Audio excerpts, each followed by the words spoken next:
Meet Conan. He is a great kid born into a filthy rich family, but man, he got a pretty rough deal in life. Sure, he was blessed with some seriously insane magical abilities, but our hero was born totally blind. One day, though, he makes a massive decision. He figures, hey, if I wasn't given eyes, who cares? I've got magic, right? I'll just use it to make my own. So, the big question is, will Conan's crazy dream actually come true? Is he ever going to get to see this gorgeous world for himself? Let's dive in and find out. The story kicks off with a shot of this absolutely stunning garden, but right after that, our main guy, Conan, asks what it actually means to see. It hits hard because being blind, he has zero concept of it. His dad steps in and explains that seeing is all about taking in the colors and shapes of the world. Then he tells Conan something important. He needs to be proud of himself. Why? Because his blindness is actually the hero's scar, a legendary mark passed down from the holy knight Julian. But off to the side, we catch a maid whispering to someone else. She is saying that even if it is this glorious hero's scar, it doesn't change the fact that the poor kid is stuck in the dark. Unfortunately, Conan overhears the whole thing. After that little reality check, one of the maids escorts Conan out. Now here is a cool detail. Conan was actually born with a water crest. That is a huge deal because it means he can use magic, which definitely isn't something just anyone in this world can pull off. Next up, we meet his tutor. Her name is Jenny, and she is the one in charge of teaching him the ropes of magic from here on out. Conan gets straight to work and manages to conjure up a tiny ball of water. Jenny is pretty impressed and tells him he just created a water sphere about the exact size of an eyeball. The second she says the word eyeball, a light bulb goes off in Conan's head. It hits him. What if he could literally use his magic to craft his own working eyes? Cut to a bit later, and we see him grabbing some food. But even while he is eating, he is totally zoned out, kicking himself and wondering why on earth he didn't think of this genius idea way sooner. He snaps out of it for a second to ask his maid what is on the menu today, and she breaks down the meal for him. A little while after that, a woman named Lady Flora drops by. Her job is to read books out loud to him. Conan tells her that today, he wants to dive into the stories about the legendary holy knight Julian. He is super driven because he basically wants to soak up every single ounce of knowledge he can get his hands on. Through the story, we find out that way, back in the day, there was this absolutely brutal all-out war between the demon lord and the heroes. After a grueling battle, Holy Knight Julian finally took down the demon lord, but it cost him one arm and one leg in the process. Ever since that epic showdown, every kid born into the Hister bloodline comes into the world missing a body part. For some, it is an arm or a leg, but for Conan, it was his eyes. Kids born like this are actually believed to be reincarnations of the hero and are given the prestigious title of bearing the hero's scar. Fast forward a bit, and Conan is back on his grind, practicing his magic. He manages to multiply a single water ball into 4 separate ones. His maid is totally blown away and hypes up his crazy magical talent. But just a few seconds later, Conan collapses. It turns out he completely burned through his stamina. So, what is next for Conan? His main goal right now is to gain as much knowledge as possible and build up his stamina so he can handle stronger magic. He also realizes he needs to bulk up his physical strength. His maid, Iko, suggests he take up sword practice, and he totally agrees to give it a shot. Conan then thanks Iko for always taking such great care of him, which absolutely makes her day. In the next scene, we see Conan doing some sword practice with his new instructor, Oru. Right in the middle of it, Miss Jenny shows up because it is officially time for his magic lessons. She asks him if he wants to take a quick breather, but Conan brushes it off, saying he is perfectly fine.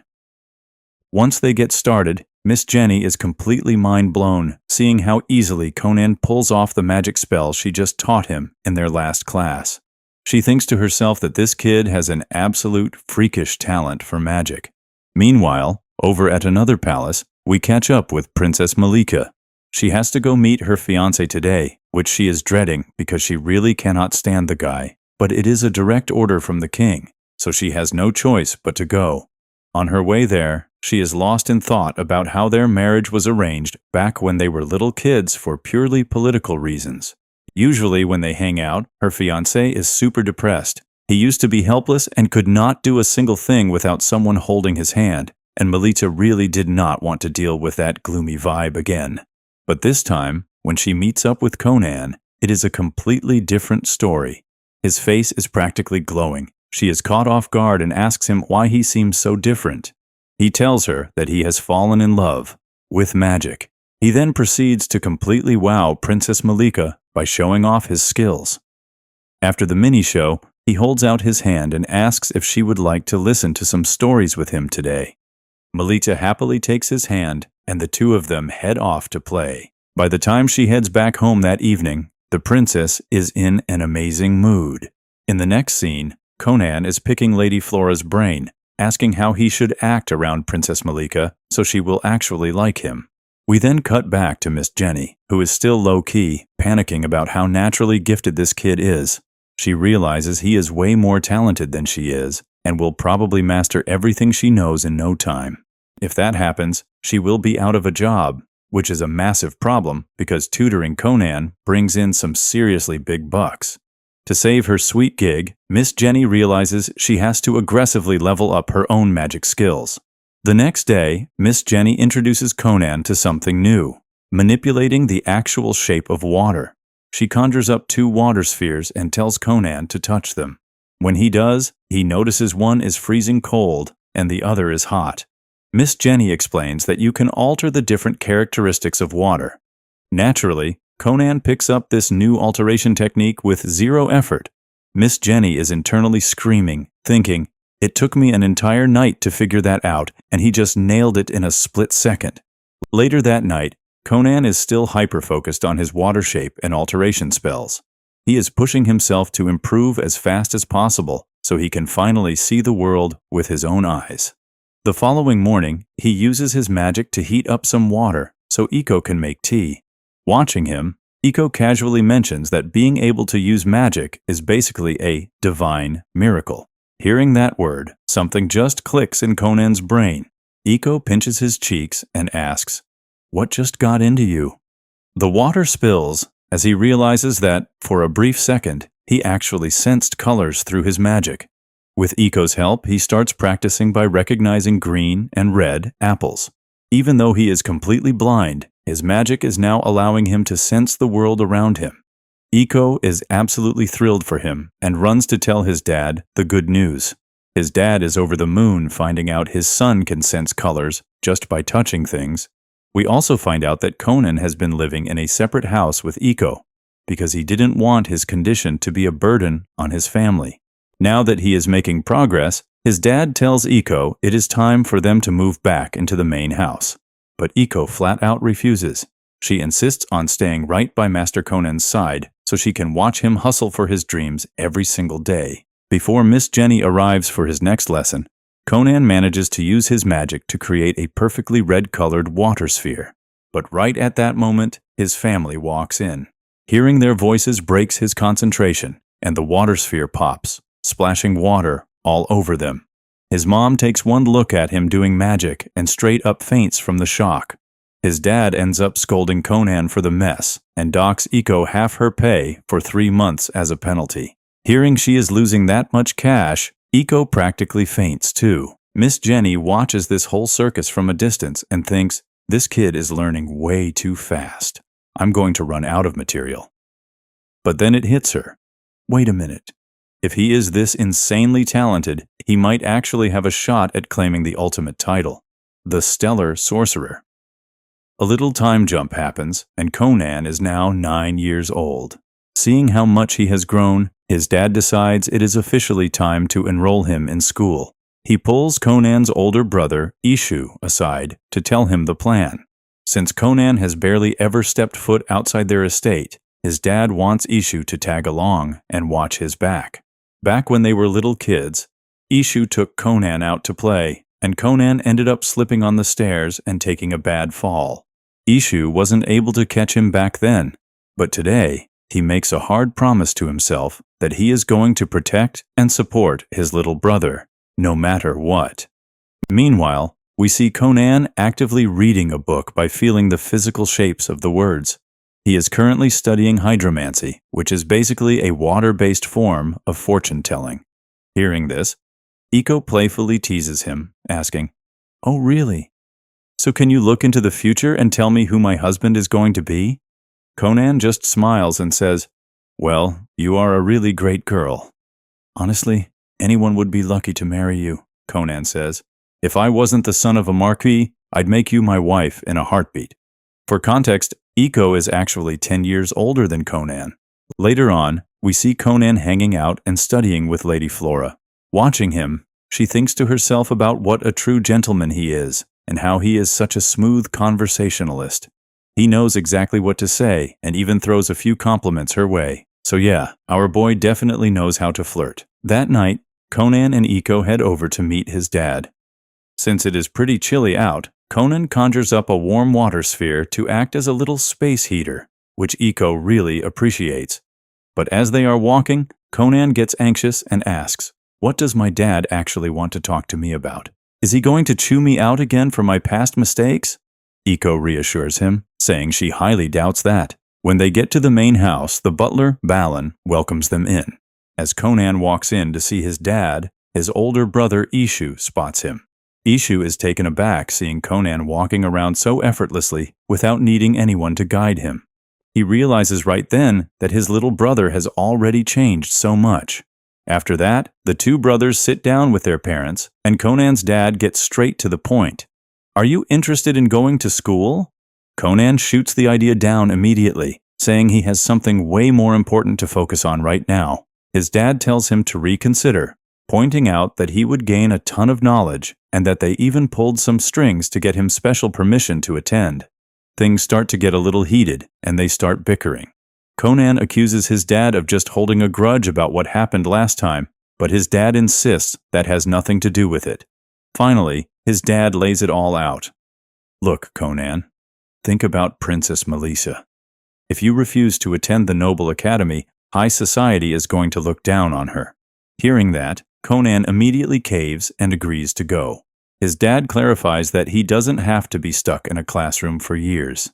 He just needs to pass the advancement exam, and the second he does, he will get his graduation certificate. And get this, Conan is actually going to take this exam alongside Ishu and Princess Malika, since those two are about to graduate soon anyway. After the decision is made, we see his mom getting straight to work, handling all the arrangements for his enrollment. Meanwhile, his dad pulls Ishu aside for a serious talk. He warns Ishu that there will be kids from other noble families at the academy who might try to give Conan and Princess Malika a hard time, so it is on him to watch their backs. The next day, when Malika finds out Conan is going to school with them, she is beyond thrilled. Since Conan has zero clue what school is actually like, Princess Malika takes it upon herself to give him the full rundown. But Conan is a little stressed about the social dynamics. He figures that when all the guys who have a crush on Princess Malika see him hanging out with her, they are going to be insanely jealous. Malika casually confirms this, mentioning that she has enough admirers to count on all 10 fingers. Cut to the next scene, and Conan is totally prepped and ready to head to school. He is looking incredibly sharp and charming. Ishu takes one look at him and is just completely dumbfounded, wondering when his little brother became so extra. After that, Conan and his brother hit the road to head to the academy. And guys, get this. Conan uses his magic to coat the carriage wheels in a thin layer of water, so the ride is completely smooth, basically acting like a set of shock absorbers. Ishu looks over and asks, "Are you nervous? This is the farthest you have ever been from home." Conan shakes his head. "Not really, but I know I always end up causing a lot of trouble for you. I used to be pretty weak, but I've bulked up and gotten stronger now." Ishu is genuinely happy to see just how much his little brother has grown up. But right after that sweet moment, Conan gets a little cocky, flashing a bit of newfound overconfidence. A short while later, they pull up to the academy. The second they step out of the carriage, Princess Melissa is right there waiting to welcome them. Conan immediately turns on the charm, saying, "Well, My day is already off to a fantastic start since I got to hear your sweet voice right early in the morning. Look at our boy flirting. The princess blushes and tells him he is looking really sharp today. Conan just grins and replies, I got all dressed up specially for you. Ishu is standing right there, completely speechless at his little brother's ridiculous riz, but honestly, Conan can sense the presence of a ton of people watching them. He turns to the princess and asks, Would you do me the honor of holding my hand and giving me the grand tour of the school today? Malika happily grabs his hand. Next up, we are introduced to one of the Academy's professors, Professor Cast, who is completely stressing out. She is super nervous because the Marquis's second son, the kid born with the hero's scar, is starting school today. She had heard a bunch of rumors that he was incredibly fragile and timid, but then Conan walks in. Professor Cast takes one look at how handsome and put together he is and is instantly impressed. She introduces herself and explains that she is going to be his personal guide for the day. Ishu and Malika tell the professor, We are leaving Conan in your care. Please look after him, before heading off to their own classes. Meanwhile, a bunch of other students are totally eavesdropping and watching Conan from the windows. From their gossip, we find out that it has been exactly 100 years since anyone was born with the hero's scar. Because of that, Conan is basically getting VIP treatment and special backing directly from the king. But not everyone is thrilled about it. One guy in the crowd is practically fuming. It is Princess Malika's older brother, Prince Line, surrounded by his annoying little posse of sidekicks.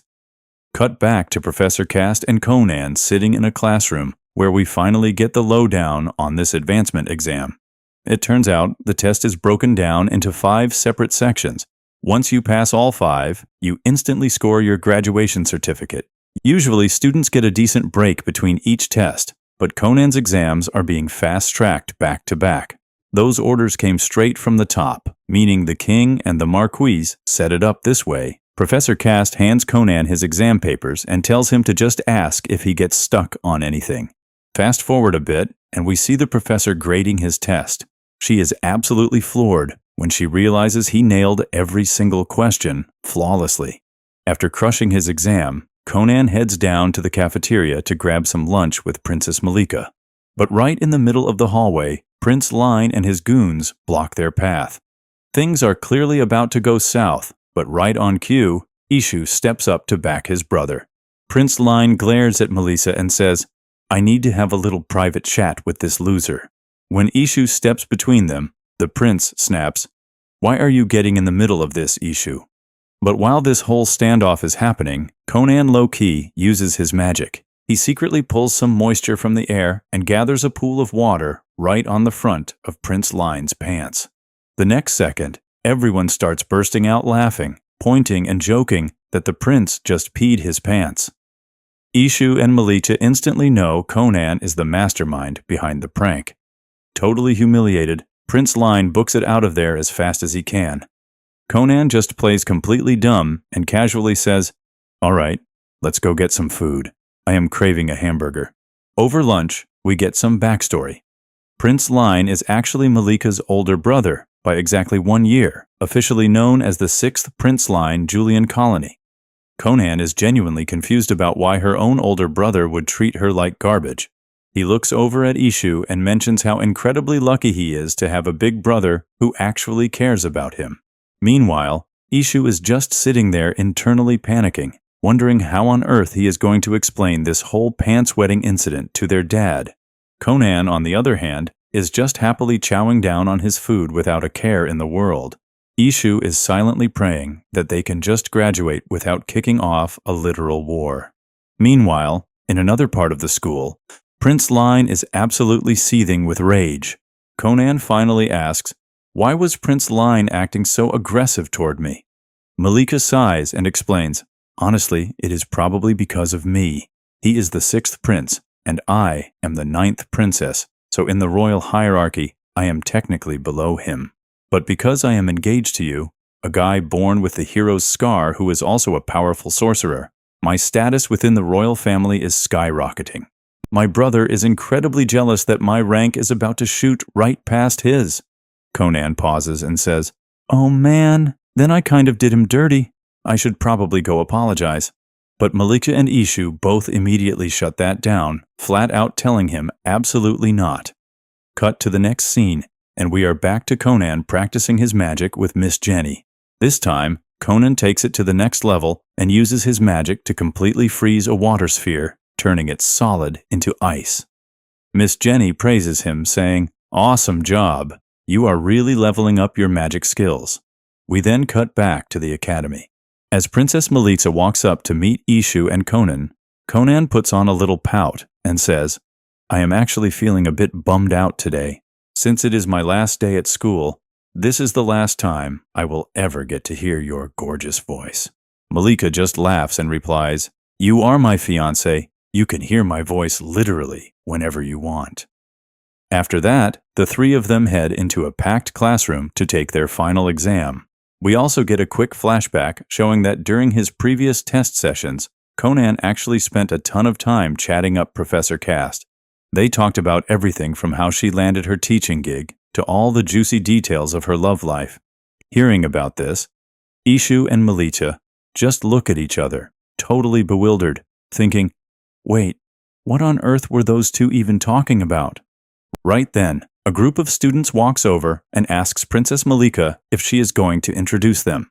Conan takes the lead and introduces himself, saying, "Hey, I am Conan, Princess Malika's fiancé and Ishu's little brother." He then adds, "Honestly, it is really cool to see that Malika and my brother actually have friends here at school. I was starting to think they were total loners." Malika chimes in, explaining, "I actually asked everyone to give us a little space so we could spend some quality time together." Conan smiles and thanks the princess, saying, "I am genuinely just happy that you and my brother have such a solid squad here. I don't really have any friends myself, but it doesn't bother me much." Meanwhile, we cut over to Prince Line. One of his lackeys reminds him that it is time for the exam, but Line brushes it off, arrogant as ever, saying, "The professor can wait a few minutes." A little while later, right as the exam is about to kick off, Conan and Malika are sitting next to each other. Suddenly, Prince Line squeezes right in between them. We get a little context here. Nobody really respects Line. At the end of the day, he is just another prince in a long line of them, and he knows it. That insecurity is the main reason he walks around constantly ticked off. Conan totally throws him off, though. He reaches out, grabs Line's hand for a handshake, and introduces himself. Line snaps, "Let go of my hand right now." Conan just grins and says, "Come on, brother-in-law. I am your future family after all." Line glares at him and demands, "Who gave you permission to touch me?" Conan completely ignores the attitude and says, "Wow, you have a really deep, manly voice. Even without seeing you, I can just feel that you look incredibly rugged and handsome." The prince looks around, bewildered, asking, "Is this kid out of his mind?" But believe it or not, Prince Line is actually a little flattered. He is so taken aback by the sudden praise that he literally starts blushing. Conan smoothly wraps it up, saying, "Anyway, it is genuinely great to finally meet you, brother-in-law." Right after that, the exam officially begins. In the very next scene, the results are already in. The professor draws a giant flower on the chalkboard, signaling that every single student in the class passed the test. The whole room erupts in cheers. Princess Malika and Ishu are especially hyped because this means all three of them get to graduate together. After saying his goodbyes, Conan heads out to catch his ride home.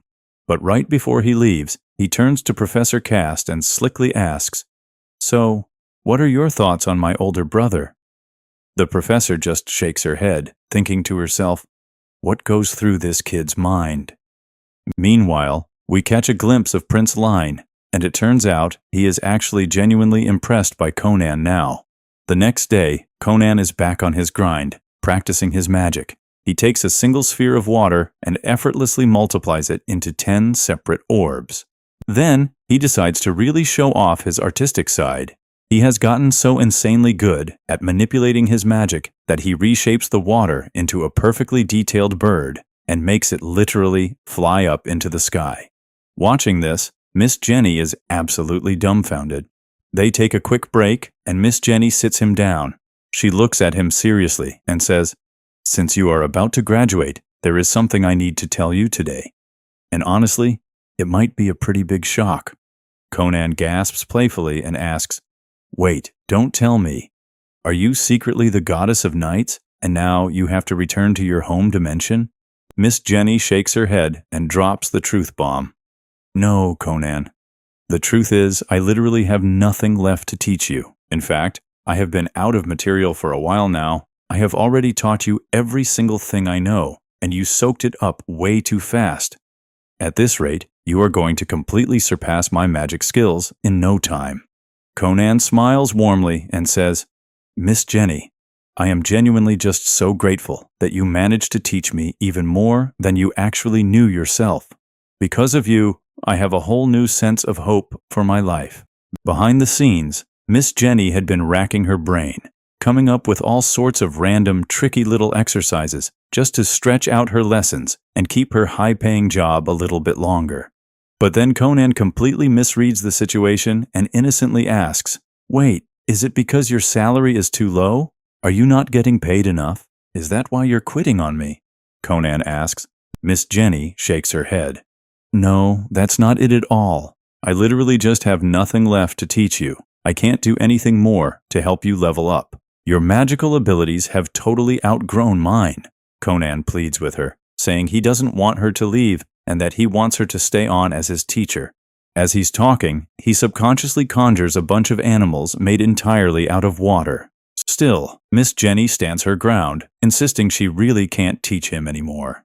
As she walks away, she thinks to herself, "Conan seriously has the potential to become a cerulean sorcerer. God really blessed him with an insane amount of talent." Meanwhile, Iko breaks the news to Conan that Lady Flora has also handed in her resignation since he is graduating. Hearing this, Conan says, "I'll have to write her a letter to thank her for everything." Iko immediately jumps in. "Hey, if you're writing her a letter, ask her if she knows any tall, handsome-built guys who make good money, and tell her to send them my way." Conan is completely taken aback. "Wait, are you planning on leaving me too?" Iko sighs. "I don't want to leave you, but a girl's gotta go out and find her future husband eventually." Conan groans. "Man, what is even happening? Everybody is abandoning me." "I am definitely not asking her to find you a handsome guy. Sorry, not happening."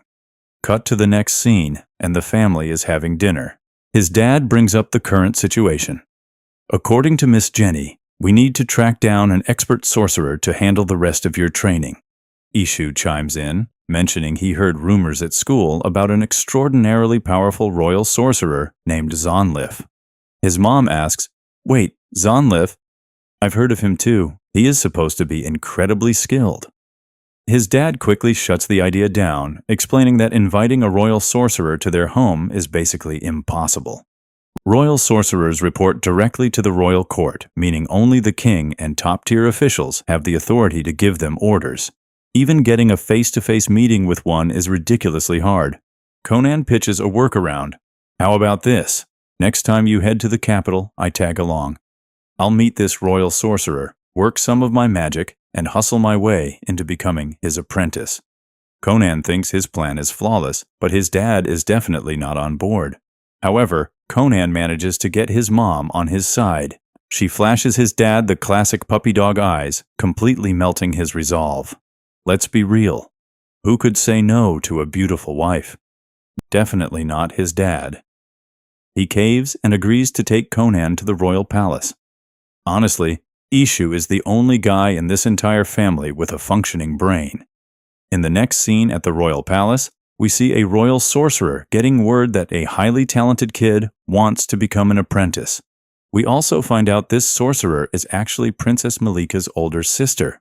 Conan has officially caught her attention. Soon after, Conan and his dad are heading in for their meeting. They actually managed to score clearance because the royal sorcerers were genuinely intrigued by Conan's abilities.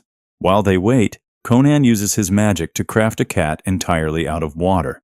He has gotten so good that he is creating solid-looking objects now, whereas before, his water creations used to be completely transparent. He notices that his dad absolutely loves the cat. The catch? His dad can't actually own a real cat because his wife is strictly a dog person. So Conan casually suggests, why don't we just keep cats outside the mansion? According to Iko and Princess Malika, having outdoor cats is actually seen as a huge noble status symbol. His dad is completely sold on the idea. Right then, someone walks up to welcome them. It is the second princess, Rasha. She smiles and says, "Oh, so you must be my future brother-in-law. I am genuinely so happy to finally meet you. Malika talks about you all the time." She notices the cat and asks, "Oh, you brought a cat with you?" In a split second, Conan dispels his magic, turning the cat back into a puddle of water, which visibly breaks his dad's heart. Watching this effortless display, Rasha thinks to herself, "Wow, he is way more talented than I even expected." The plan is set. Princess Rasha is going to escort Conan to the Black Tower, while his dad goes off to have a meeting with the king. That means Conan will have to catch a ride home by himself later. Conan smoothly tells his dad, "Don't worry, I already booked a reservation for you at that restaurant where you first took Mom and confessed your love to her." As Princess Rasha leads him toward the Black Tower, Conan is chatting her ear off, having a great conversation about magic. Our boy definitely loves to talk. During the walk, we get a quick lore drop. The emperor has a grand total of 17 kids, 7 princes, and 10 princesses. Usually the throne automatically goes to the firstborn prince. But in the Julian Empire, the crown is actually awarded based on merit and achievements, not just birth order. Suddenly, Conan stops dead in his tracks. He can sense an absolutely massive, overwhelming amount of magical power radiating straight from the Black Tower. Since the Black Tower is basically the main hub where all the royal sorcerers live and work, that is exactly where they head. Next up, we see Conan coat the bottoms of his shoes with a super thin layer of water, letting him glide and slide forward effortlessly. Princess Rasha gives him a heads up, warning him not to say anything stupid that could get him into trouble. In response, Conan just casually coats her shoes with water too. The two of them start ice skating down the halls, just having an absolute blast. But their little joyride gets interrupted when a knight named Dario spots their antics and literally chases them down to put a stop to it. After that, Conan officially meets Blindness III, who is the Grandmaster of the Royal Sorcerers. The guy has an insane amount of magical power, which Conan can easily sense right off the bat. Blindness explains that sorcerers can have one of 7 different types of crests: fire, water, earth, wind, light, darkness, and null. On top of that, every single crest has 5 different ranks. We know Conan rocks a water crest with 2 ranks, and it turns out Princess Rasha is a 2-star sorcerer as well. Conan does some quick math in his head and figures that if his magical power is a single slice of cheese, Blindness' power is the entire wheel. The Grandmaster mentions he is actually a 4-star sorcerer. Conan then asks if a person's magic type affects their rank. Londi explains there is no solid proof of that, but at the end of the day, raw magical power is what matters most across the board. Now the real fun begins. The Grandmaster wants to put Conan to the test because he is seriously impressed by his potential. Conan is hyped, thinking that if he passes, he might just become Londi's apprentice. We see a student use his magic to conjure up a bunch of water spheres. Seeing this takes Conan right back to his first lesson with Miss Jenny, where he learned there are 2 ways to do this. You can either create your own water or manipulate the water that is already around you. Conan focuses up and tries to hijack that student's water spheres. He struggles with it at first, putting in a ton of effort, but slowly, the spheres start pulling toward him. Right then, the Grandmaster calls off the test. Conan only managed to snag 2 of the spheres. But here is the kicker. The student is completely blown away that Conan managed to pull away a single one. Even the Grandmaster praises him. Suddenly, all the students start bickering over whose apprentice Conan should be, but the Grandmaster wants to test him a little more first. Conan gets creative and makes a massive, super stiff bouncy trampoline out of water. The Grandmaster actually starts jumping on it, and soon, everyone wants a turn. Conan points out that he could increase the elasticity even more to launch them all the way to the 2nd floor, but the Grandmaster shuts it down, joking that if they do that, They won't be able to go home today. Then, Princess Rasha asks Conan if he can only make animals with his magic, or if he can make human shapes too. Conan focuses and creates a water doll shaped like Eiko. It isn't perfect since he is still experimenting with making things fly, and it looks a little rough. But the Grandmaster and Rasha want to see it in action, so Conan makes it fly. Unfortunately, it completely freaks out one of the maids. Soon enough, Knight Dario and a bunch of other folks show up to file a complaint, forcing Conan and Rasha to apologize for all the chaos. As the sun goes down, the Grandmaster decides to call it a day, suggesting they talk more about magic over lunch next time. Conan officially passed his exam, and the Grandmaster promises to personally find him a great teacher, which makes Conan incredibly happy. Before they leave, the Grandmaster asks Conan what his ultimate goal is. Conan tells him he wants to use magic to create his own eyeballs. The Grandmaster is impressed and calls it a great goal. Cut to the next scene, and Conan's dad is absolutely furious. He just found out about all the crazy stuff Conan pulled today, and Conan is genuinely terrified. Princess Rasha tries to lighten the mood with a little magic trick, but his dad is dead serious. He lectures Conan, telling him that magic needs to be used carefully, otherwise someone could get hurt. He reminds him that with great power comes great responsibility. Conan sincerely apologizes for messing around. After that, his dad heads home, but Conan stays behind because he has a dinner date with his fiancée at the exact same restaurant where his dad proposed to his mom. To help him get there faster, Princess Rasha creates a massive water sphere for them to ride on. Conan is a little hesitant, saying he shouldn't sit so close to her in case her fiancé gets the wrong idea. Rasha just pulls him in, saying she doesn't have a fiancé, and they take off. They are flying at breakneck speed and reach the capital in no time, but they end up crashing right after. Thanks to the soft water sphere, they are totally fine. They are both laughing, thrilled that their flight experiment actually worked. But their fun is cut short when an angry Knight Dario shows up again. That makes 3 crazy stunts in one day. Meanwhile, Princess Malika is getting ready for their dinner date, nervously wondering if Conan will like her dress. Back to Conan and Rasha, who are currently getting chewed out by Knight Dario. Cut back to Malika, who is getting super anxious since this is their first real date. The second a servant announces that Conan has arrived, Malika tries to play it cool, but immediately sprints over to him. When they meet, Conan turns on the charm, telling her that even though he can't see the moon or her beauty, he knows for a fact the moon doesn't even come close to how beautiful she is. He takes her hand, leaving her maids totally swooning over Master Conan. They head into the restaurant and have a great time chatting over dinner. Conan spills all the details about his crazy day at the Black Tower, mentioning he passed his exam, but still doesn't know who his teacher will be. He compliments the delicious food, while Melitza is just completely lost in his words. Then Conan tells her that right now, planning a nice dinner is the most he can do. But once they are married, he will make sure every single day is as amazing as tonight. The servants nearby practically melt hearing this, and Melitza blushes hard. Later that night, back in her own mansion, she is still blushing just thinking about what he said. The next day, Conan is busy doing some chores when Eiko calls him over for help.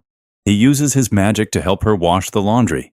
He mentions he needs to go write a report, but Eiko insists that he needs to spend some time outside in the sun too. She explains that he needs the vitamin D so his body can grow big and strong. Conan smirks and says he heard girls are way more into tall guys. Eiko tells him that might be true, but she likes him exactly the way he is, whether he is short, chubby, or tall.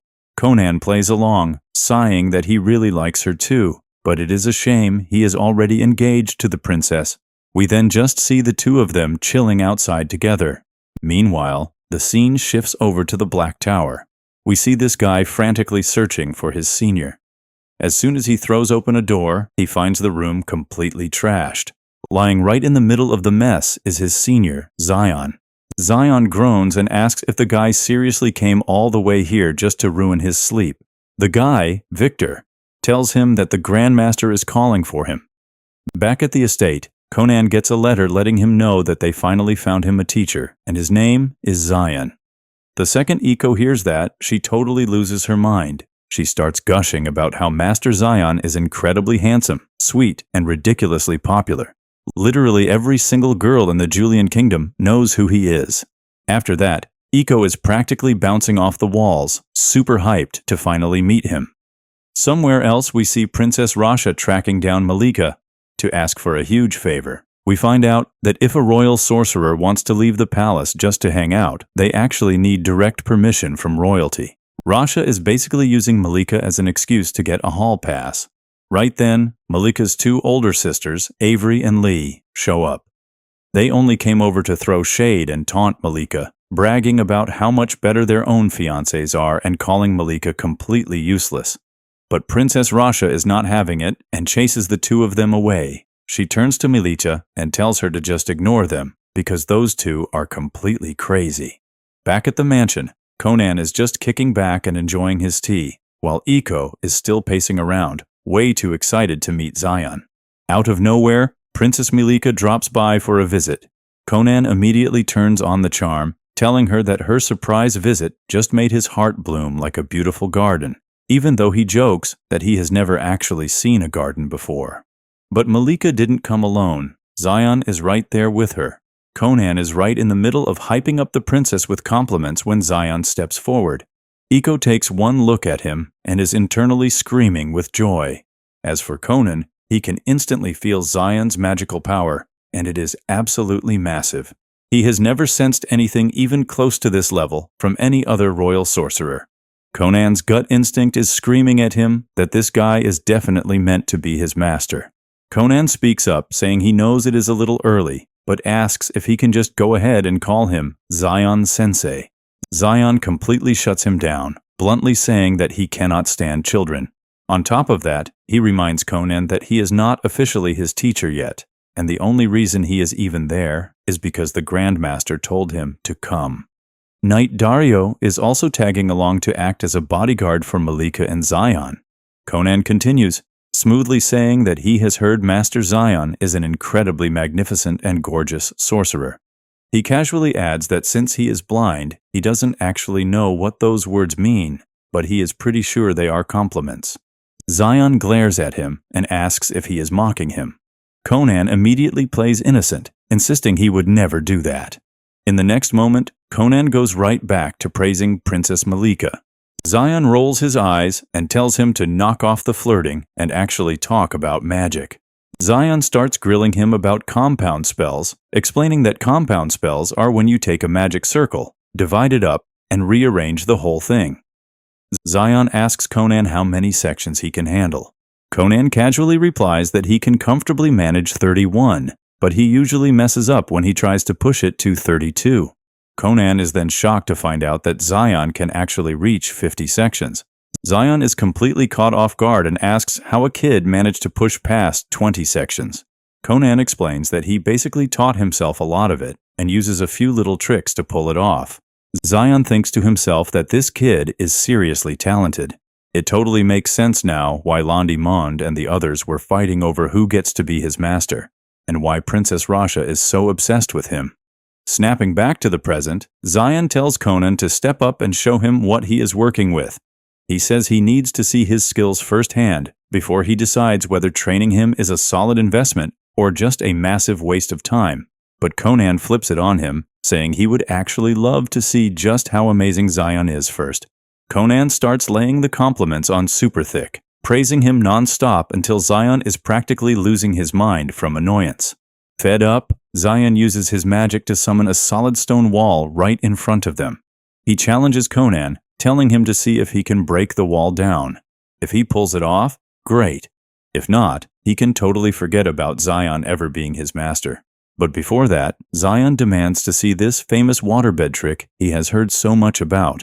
Conan focuses and whips up a bed made entirely of water. The thing is so incredibly plush and soft that the second Zion lays down on it, he passes out cold. While Zion is knocked out, Conan starts thoroughly inspecting the stone wall he created. It turns out a magic crest acts as a magic circle, and a caster rearranges different magic circles to cast various spells. A compound magic circle is basically a spell where the circle is divided over and then rebuilt, which is also referred to as magic math. While intensely analyzing the wall, Conan turns to Princess Malika and suggests they just hang out and talk for a bit.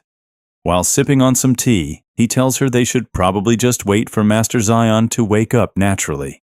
Evening rolls around before Zion finally opens his eyes. He groggily asks how long he has been asleep, and Dario informs him he was out cold for 2 hours. Zion smirks, turns to Conan, and asks if the kid is ready to throw in the towel. But Conan just smiles back and confidently says he hasn't given up yet. Conan immediately gets to work. He uses his magic to conjure up those same soapy bubbles he used to help Eco with the laundry, and sends them over to completely swarm Zion's solid stone wall. Within moments, the bubbles eat right through the rock, turning the entire wall into a pile of dust. Zion is genuinely impressed. He looks at Conan and admits that the kid is seriously smart. He points out that Conan actually understood the underlying magic circles, figured out how to divide them, and even grasped the reconstruction process. Zion gives him his props, officially declaring Conan Gurin as his brand new student. He playfully adds that Conan is now the luckiest kid on the planet because he gets to have Zion as his master. Conan grabs Princess Malika's hand with a huge smile and says that now that he has his beautiful princess and an amazing master, he does not need anything else in the world. Zion gets serious for a second and lays down the ground rules. He tells Conan that since he is officially his apprentice, the kid needs to understand how this relationship works. Zion will teach him the ropes, but in exchange, Conan has to help him out with his magical experiments. Zion then turns his attention to Princess Malika and asks her what her game plan is. He bluntly tells her that since Conan is now his student, the kid is going to level up rapidly and reach an entirely different league. Zion claims Conan is going to become the kind of guy that girls will literally line up around the block just to look at. He challenges the princess, asking what she brings to the table. Hearing this hits Malika hard. She quietly thinks to herself that Zion is completely right. Compared to Conan's insane potential, she feels like she has nothing to offer. She realizes that if she does not step up and improve herself, they might not end up together in the long run. Conan quickly steps in to defend her. He respectfully asks his master to stop talking to the princess that way. Conan says he knows Zion gets a kick out of teasing girls, but it really is not cool. He casually roasts Zion, saying he understands the guy has zero game and no clue how to talk to women, but that does not give him a free pass to be rude. Hearing his new apprentice call him out like that completely gets under Zion's skin, and he gets super annoyed. Later on, we see Princess Malika back at her own estate, deep in thought. She is absolutely determined to figure out a way to better herself. The scene then shifts back to the guys. Zion is in the middle of teaching Conan all about highly classified state secrets. Because this information is strictly confidential, Princess Malika and the rest of the entourage have to wait outside in the hallway. The second the door clicks shut, Zion immediately makes Conan conjure up one of those ultra-comfortable waterbeds and promptly passes out on it. Meanwhile, out in the hall, Princess Malika opens up to Eco. She reveals that she recently took up swordsmanship and has been practicing her fencing skills every single second she gets some free time. We then see her actively sparring and practicing her sword fighting stances with Knight Dario. The truth is, Malika is working incredibly hard to make herself a worthy partner for Conan, but she is keeping the whole swordsmanship thing a total secret from him. By the time Zion finally wakes up from his nap, Conan has already blitzed through half of the classified documents. Conan looks up and drops some real wisdom on his master. He explains that knowledge and information are two entirely different beasts. Simply reading something gives you information, but truly understanding that material and figuring out how to apply it in the real world is what turns it into actual knowledge. He adds that a person's true power lies in their knowledge. Zion is actually blown away by how insightful the kid is. When it is finally time to pack it up for the day, Conan asks Zion about a specific, complicated diagram he spotted buried in the documents. Zion hesitates, thinking it might be a little too early to dive into that level of magic, and tells Conan to just bring it up next time. Before heading home, Conan spends a long time having a super sweet romantic conversation with the princess. In the following scene, Conan heads over to Tower 170 to meet up with Zion. But the second he walks through the doors, he finds Lady Rasha and a bunch of other people actively arguing over who gets to train with him that day. Zion suddenly walks in, shuts the whole argument down by declaring Conan is his apprentice, and tells the kid to follow him. When the group tries to block their path and keep Conan there, Zion simply orders Conan to whip up a bunch of those cozy waterbeds, successfully putting the entire crowd to sleep so they can escape. Once they are alone, Zion starts explaining the concept of magic tools. He tells Conan that these tools are specifically designed to significantly boost a sorcerer's natural power, and they are crafted by highly skilled magical engineers. Zion then leads Conan into his personal workshop. The room is an absolute disaster zone, completely trashed and cluttered, but to Conan, it is an absolute goldmine of magical knowledge. Zion pulls out a magic tool to show his apprentice. It turns out this is the exact same contraption from the diagram Conan was asking about the other day. Zion explains that the device is still a work in progress, but once he gets it fully operational, it will be able to heat up food on demand. Basically, the guy is trying to invent a magical microwave. Zion reminds Conan that from here on out, it is his job to help get these experiments across the finish line. Right then, the Grandmaster walks into the room. She is thrilled to see Conan and suggests they all grab some lunch to discuss the magic they are working on. But in classic Zion fashion, the very next scene shows that he managed to put her to sleep too. With the Grandmaster knocked out, the two of them get right back to brainstorming their experiment. Eventually, they do sit down for a real lunch. While they are eating, Victor leans over to Conan and whispers that if he ever gets sick of Zion and wants to switch teachers, he should not hesitate to ask. But Conan immediately starts gushing about Zion, telling everyone that his master is absolutely incredible and that the two of them have already formed a super tight bond. Hearing this completely catches everyone off guard. Zion gets super embarrassed and irritated, snapping at Conan to just shut his mouth for heaven's sake. Through Lady Rasha, Conan also gets a quick update on Princess Malika.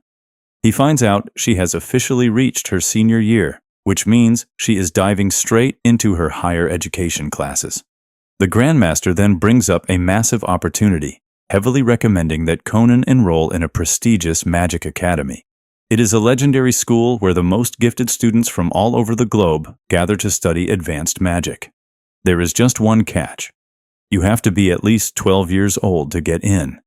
That means Conan still has some time to kill before he is eligible. The story then hits us with a 2-year time jump.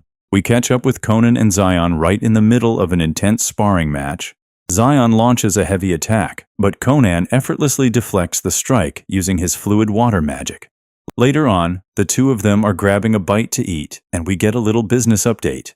It turns out that magical microwave box Zion was working on is completely finished and is currently making a killing on the open market.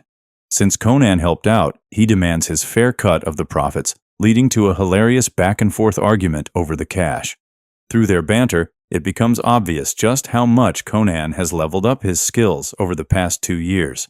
They are actually right in the middle of developing a brand new magic tool, but Zion tells him he is going to finish the rest of the project solo. Zion points out that Conan is about to turn 12, meaning it is finally time for him to pack his bags and get ready for the Magic Academy. Conan is seriously dragging his feet on the idea. He tells Zion he does not want to leave and would rather just stay and keep learning directly from him. Zion tries to talk some sense into the kid. He explains that his own natural attribute is earth magic, which means there is a hard limit on what he can actually teach someone who uses water magic. Zion urges Conan to look at the bigger picture, telling him that if he heads to the academy, he is guaranteed to find a top-tier master who specializes in water magic and can help him reach his full potential. Even with that logic, Conan is still struggling to make the call. Princess Malika steps in, gently holding his hand. She looks at him and says he absolutely needs to go because he has so much incredible talent, promising that she will be right there waiting for him when he gets back. Her words are all the push he needs, and Conan finally agrees to enroll. As Zion and Princess Malika are heading out, Conan stops his master and asks what kind of preparations he needs to make before leaving for the academy. Zion just looks at him and says that Conan already knows exactly what he needs to do, reminding the boy that he has his own unique way of seeing things. The second they leave, Conan rushes straight to his room, pulls out some paper to write a letter, and says to himself that there is no way he could ever forget to do this. Conan suddenly realizes that everything he has been working so hard for was all tied to his ultimate dream of seeing the world, a goal he had almost pushed to the back of his mind. Meanwhile, Princess Malika is completely heartbroken and crying her eyes out. She is terrified that once Conan leaves for the Magic Academy, he might meet a girl who is way better than her and forget all about her. Deep down, Malika just wants him to stay by her side forever. Dario tells them everyone's head and heart get tangled up sometimes, but you just have to look for the right way out. She points out that Zion is way too soft on his apprentice, bragging about how strictly she trains her own students. She then asks Zion if he honestly believes Conan can actually create working eyes out of pure magic. Zion casually shrugs and admits he has never heard of anyone pulling it off before, but he has total faith in his kid. After all, Conan is his favorite student. Back at the estate, Conan is grinding away. He uses his magic to create several mirror-like water spheres, hoping to reflect the world around him. But he quickly realizes that simply reflecting light off water will not transmit the actual images to his brain. He spends the entire night experimenting with different techniques, but completely strikes out. Feeling frustrated, Conan heads over to wake up his older brother Ishu and suggests they hit the bathhouse to relax. Ishu is totally down and suggests they invite their dad. Their dad then chimes in and says they should bring Mom along too.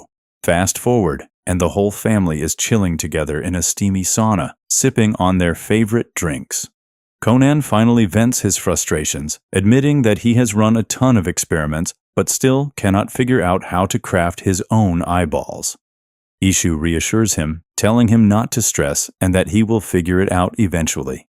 The whole family rallies around him, promising that they have his back no matter what. The next day at dinner, Conan looks around and is just overwhelmed by how incredibly supportive and loving his family is. Later, he meets up with Princess Malika and takes a trip to the tower. Deep down, his biggest wish is just to finally see all their faces. Conan decides to give the eyeball project one more serious shot. He gathers all the information he has learned, pieces together every little trick and spell he knows, and goes all out. And then it actually happens. For the very first time in his life, his eyes open to the world. He can actually see. He is so overwhelmed with happiness that he practically bursts into tears. The magic water spheres he created are linked directly to his brain, acting as fully functional eyes. But just as he is taking it all in, he turns around and spots a massive, terrifying crab hovering right behind him. Before he can even process what is happening, Iko walks into the room. Conan accidentally brushes his hand against the giant crab and realizes it is completely transparent, acting almost like a holographic projection. He then looks over and sees Iko for the very first time. When she realizes he can finally see, she bursts into happy tears and pulls him into a massive hug, saying they need to tell his dad immediately. But as Conan looks at her, he notices a weird magical horn sticking right out of her head. He thinks to himself that she looks incredibly cute with her sweet face and the little horn, though he keeps that part quiet. It turns out Iko cannot see the horn at all, and she definitely cannot see the giant crab hanging out behind him. Conan steps outside to check out his beautiful garden, but the world looks completely insane to him. He sees a pitch-black sun in the sky and feels freezing winds swirling around. Everything is totally warped. Iko follows him out, and he asks if she sees anything bizarre behind him, but she is completely oblivious to the giant crab that is literally stalking him everywhere he goes. Soon enough, the rest of the family gets the news that Conan can see. His mom is sobbing tears of joy. However, both of his parents look completely bizarre to him, although in Conan's eyes, they actually look super cool. Trying to make sense of it all, Conan asks Iko if people with wings actually exist in this world. Iko misses the point entirely and goes off on a long poetic tangent about how everyone is born with the wings of freedom to reach the heights of the sky and blah blah blah. Conan is just standing there, more confused than ever. When his dad walks up, Conan wonders if he is going to have horns or wings too. Instead, his dad looks like some kind of otherworldly glowing entity. Unaware of Conan's trippy vision, his dad is over the moon and declares that they need to send a message to the emperor immediately to share the good news, sparking talks of a massive celebration. Conan is getting seriously stressed out by all these crazy hallucinations and decides he needs to talk to his master about it right away. Meanwhile, over at the Sorcerer Tower, Zion is busy working when Victor drops by.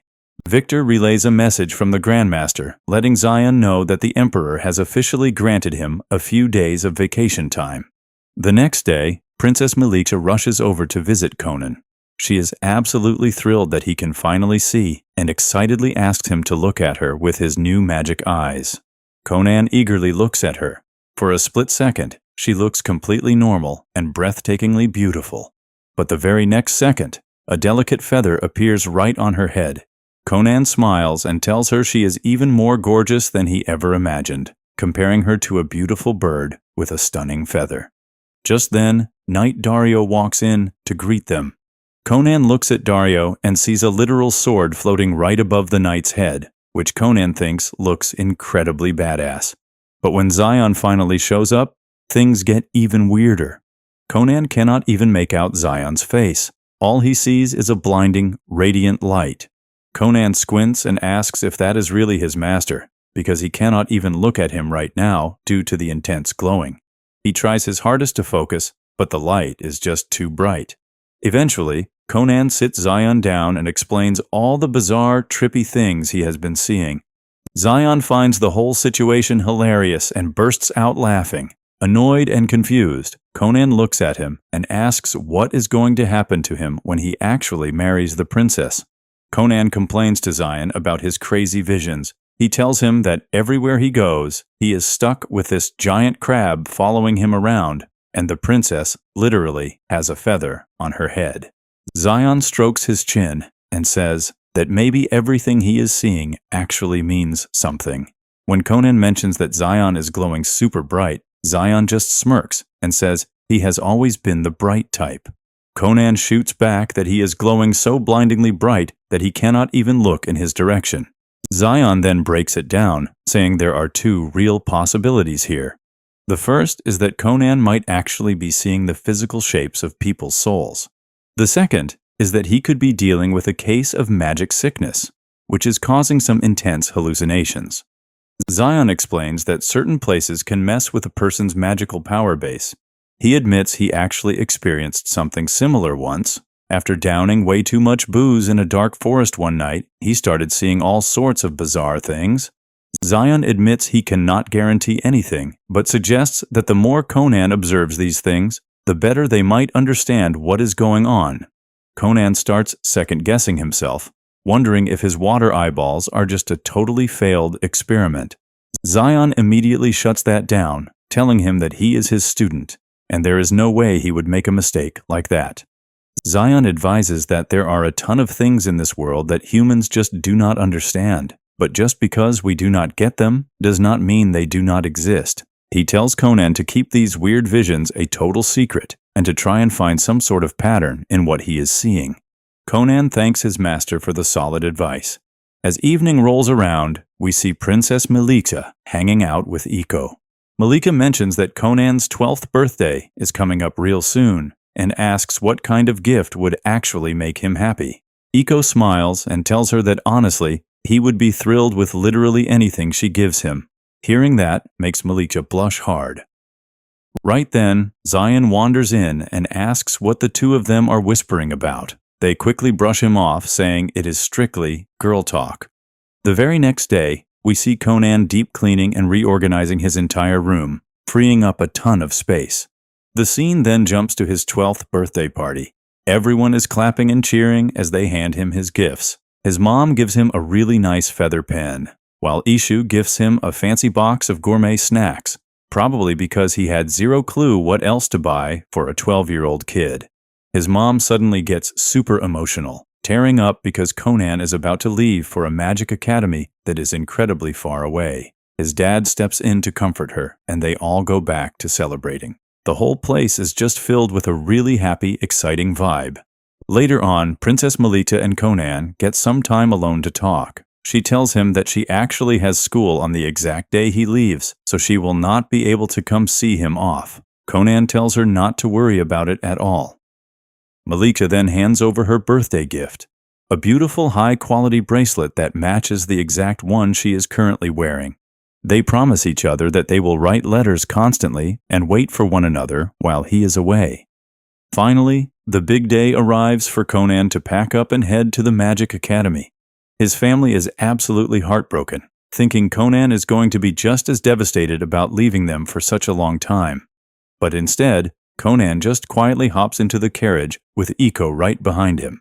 As the carriage starts rolling away, he casually waves out the window and yells that he will see them in 2, 3, or maybe 5 years. They all wave back, watching him go. As they hit the road, Conan is already lost in thought, wondering what kind of crazy sorcerers he is going to run into at this new school. We get a quick glimpse of some other students, including some very pretty girls, who are definitely on their way to the exact same Magic Academy. 5 days into the road trip, we learn that this academy is completely out in the middle of nowhere. It is going to take them about a whole month just to get there. But pretty soon, they will be making a pit stop at Conan's grandfather's estate, which is where Iko will finally say her goodbyes. The reality is, Iko needs to settle down, get married, and move on with her life. If she puts it off any longer, she will completely pass her prime marrying age. Conan whines, asking how he is supposed to survive without her. She jokes back that if he is really taking it that hard, he could always just ditch the princess and marry her instead. Conan is completely speechless. Soon enough, they pull up to his grandfather's massive mansion. Conan has not been here in about 4 years. Back then, he literally threatened his dad, saying he would throw a massive tantrum if they did not bring him here, so he could read through his grandfather's massive library of magic books. He reunites with his grandpa, but through Conan's magic eyes, the old man has these bizarre, terrifying horns sticking out of his head, making him look like some kind of ultimate demon lord. His grandpa is super hyped and promises to buy him absolutely anything he needs for school. Right on cue, Iko hands the grandpa a letter from Conan's mom. The letter lays down a strict rule. The grandpa is not allowed to spend more than $60 on the kid. But honestly, the old man completely ignores the letter anyway. This is also the spot where Conan officially meets his brand new maid, the girl taking over for Iko. Her name is Riko. She is 18 years old, and she only took the job because the salary is seriously good. It turns out she is actually Iko's younger sister, and she is already engaged to her fiancé. The two of them promised each other they would save up enough cash to open their own store, which is why she is hustling as a maid. Naturally, since they are sisters, they look super alike. And yes, through Conan's eyes, Riko has those exact same weird horns on her head too. We then see Iko in the kitchen, cooking up a storm while giving Riko the complete rundown on exactly what Conan likes to eat. She is teaching her everything there is to know about his habits. This sparks a little flashback to the day Conan's dad originally hired Iko.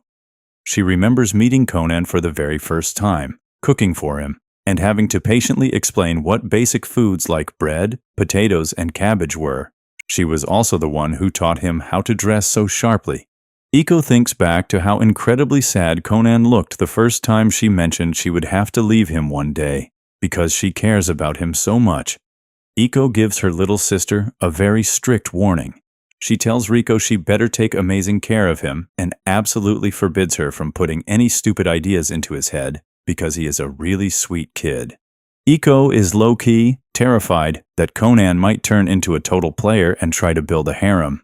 She insists that Princess Melissa is the only girl Conan should ever be intimate with, period. Riko just laughs and points out that Master Conan is incredibly sweet, especially to girls, and he is always throwing out compliments. Rico boldly claims that with his smooth behavior, she is absolutely certain he is going to become a massive player one day. Hearing her sister say that out loud makes Iko completely lose her mind and freak out. "Oh, stop talking nonsense," Iko snaps. After that, Conan just enjoys his meal, complimenting the delicious food. The next day, it is finally time for them to hit the road. Conan looks at Iko and says, "Hey, do you remember what I told you back when Lady Flora and Miss Jenny left me? I told you that if you ever left me too, I would be completely heartbroken. Right now, other than you, I am miles away from literally everyone I care about. My mom, my dad, my brother Ishu, Princess Malicha, my friends, and my master. And in just a few minutes, I am going to be far away from you too. Like, really, really far away. Am I ever going to get to see you again?" She smiles gently and replies, "Yes, absolutely.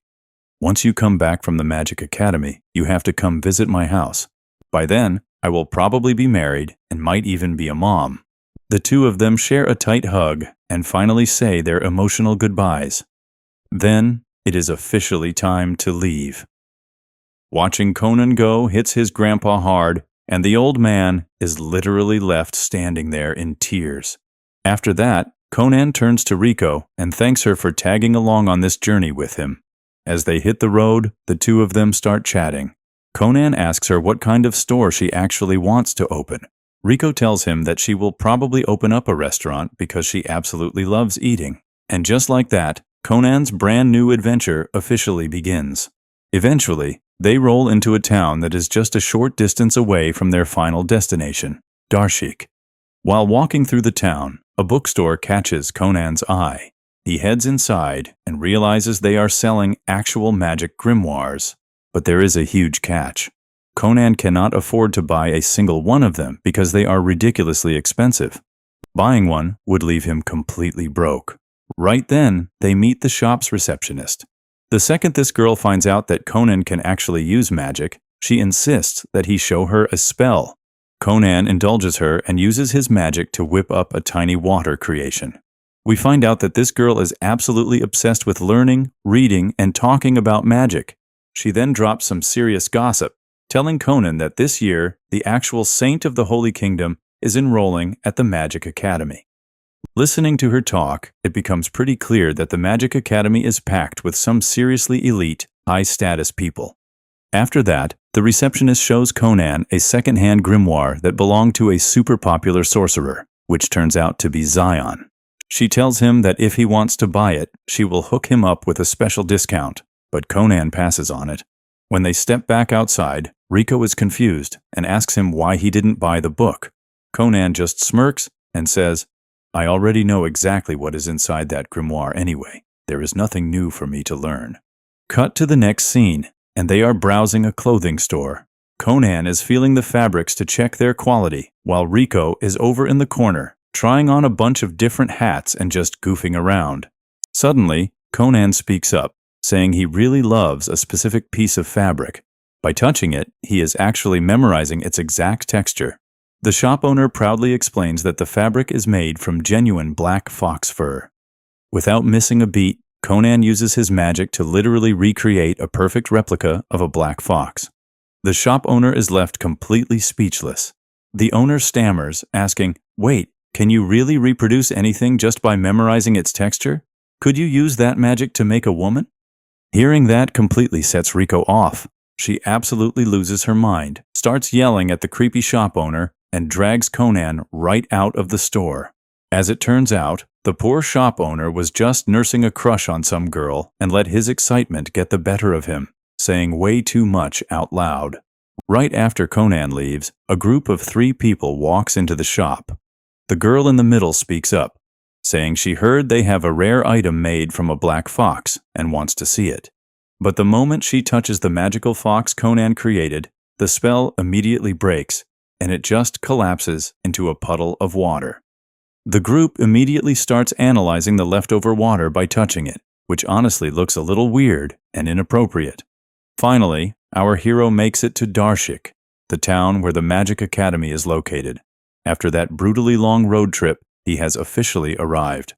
The plan was for Conan to live in one of the school's dormitories after enrolling.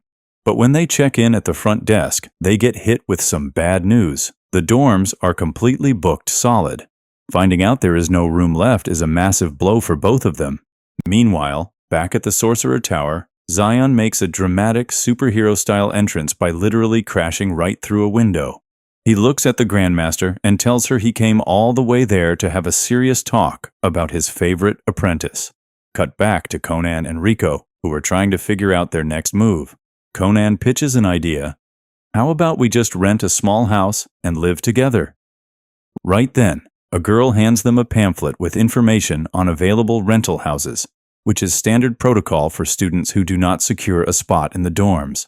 Before long, the two of them successfully rent a nice little house for themselves. Somewhere else, the scene cuts to a dark, shadowy room.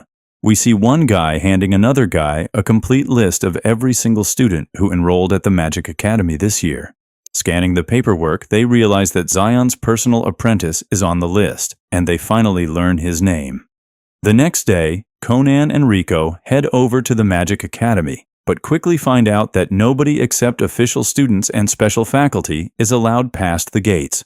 Because of that rule, a woman named Bluebell has to escort Conan inside. True to his charming personality, Conan immediately starts showering her with compliments. Once inside, we spot that same group of 3 students from the shop earlier. Their eyes immediately lock onto Conan. Conan notices them too, and through his magical vision, he sees an intense, glowing light radiating off the girl. He walks straight up to her and asks, "You are the saint of the Holy Kingdom, aren't you? You are incredible. Your magic attribute is light, right? I have heard so much about light magic. Would you please answer a few questions for me?" She bluntly replies, "No," Conan begs, practically pleading, "Please, I will even buy you some chocolate." She coldly looks at him and asks, "What do I possibly gain from answering your questions?" She arrogantly adds that light magic is completely superior to every other type of magic. We learn that her name is Reese, and she seriously lacks basic human emotions, which means she ends up insulting people constantly without even realizing it. It turns out she also bears the hero's scar, just like Conan. Hearing that, Conan gets even more hyped and says, "That means you are even more amazing than I thought. I am absolutely certain it was fate that brought us together today." But right at that moment, their teachers arrive. The main instructor is Professor Soft, and the woman beside him is Miss, who acts as his teaching assistant. Professor Soft steps up and congratulates the 4 of them on successfully enrolling in the Magic Academy.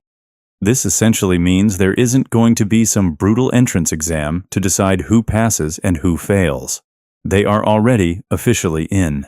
Sorcerers who actually possess a crest are incredibly rare.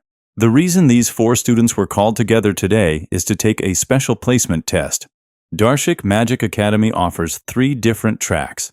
First is the fundamental level, which basically covers the entry-level basics of magic.